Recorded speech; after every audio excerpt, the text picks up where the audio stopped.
C Joseph Vijay எனும் நான்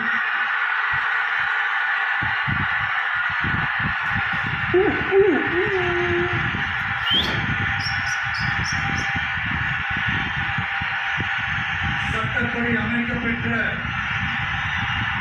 இந்திய அரசியல் அமைப்பின்பால் உண்மையான நம்பிக்கையும் மாறா பற்றும் கொண்டிருப்பேன் என்றும் இந்திய நாட்டின் ஒப்பில்லாத முழு முதல் ஆட்சியையும் ஒருமையையும் நிலைநிறுத்துவேன் என்றும் தமிழ்நாட்டு அரசின் முதலமைச்சராக